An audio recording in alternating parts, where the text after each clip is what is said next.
Kejaksaan Agung menangkap dan juga menahan Direktur Pemberitaan sebuah stasiun televisi swasta terkait dengan kasus impor gula dan tata niaga timah. Tersangka berinisial TB diduga membuat konten-konten bermuatan negatif yang menyudutkan Kejaksaan Agung terkait dengan penanganan perkara. Kejaksaan Agung menetapkan 3 tersangka baru terkait dengan kasus impor gula serta tata niaga timah.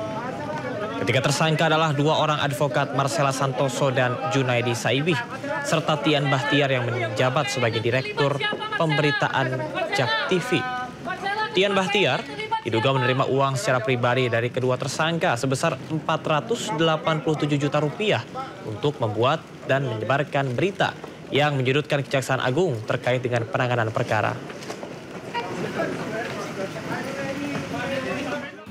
Penyidik pada Jaksa Agung Muda Tindak Pidana Khusus Kejaksaan Republik Indonesia mendapatkan alat bukti yang cukup untuk menetapkan 3 orang tersangka. Yang pertama, tersangka MS. Yang bersangkutan selaku advokat dengan surat penetapan tersangka nomor 21 tanggal 21 April 2025. Yang kedua, tersangka JS. Yang bersangkutan sebagai dosen dan advokat berdasarkan surat penetapan tersangka nomor 29 tanggal 21 April 2025. Yang ketiga, tersangka TB selaku Direktur Pemberitaan JAK TV berdasarkan surat penetapan tersangka nomor 30 tanggal 21 April 2025. Adapun hasil pemeriksaan terhadap para saksi dan para tersangka yang sebelum ditetapkan sebagai saksi, yang bersangkutan juga sebelum ditetapkan sebagai tersangka, yang bersangkutan terlebih dahulu diperiksa sebagai saksi, dapat diperoleh fakta-fakta sebagai berikut.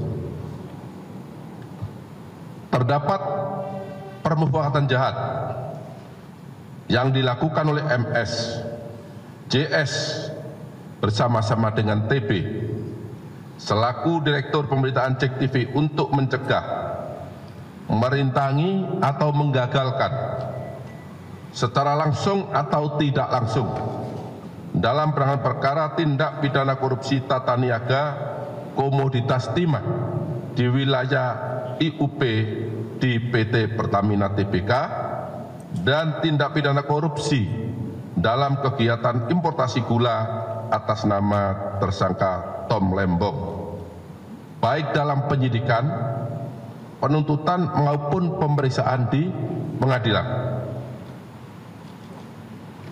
Sementara berlangsung yang saat ini prosesnya sedang berlangsung di pengadilan dengan biaya sebesar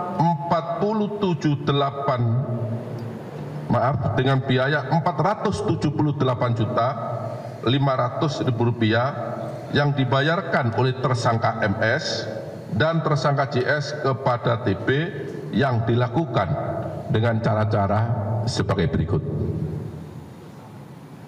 Tersangka MS dan tersangka JS mengorder tersangka TB untuk membuat berita-berita negatif dan konten-konten negatif yang menyudutkan kejaksaan terkait dengan penanganan perkara akuo, baik ketika di penyidikan, penuntutan maupun di persidangan, dan tersangka TB mempublikasikannya di media sosial, media online, dan JAK TV News sehingga kejaksaan dinilai negatif dan telah merugikan hak-hak para tersangka atau terdakwa yang ditangani oleh tersangka MS dan tersangka JS selaku penasihat hukum tersangka atau terdakwa.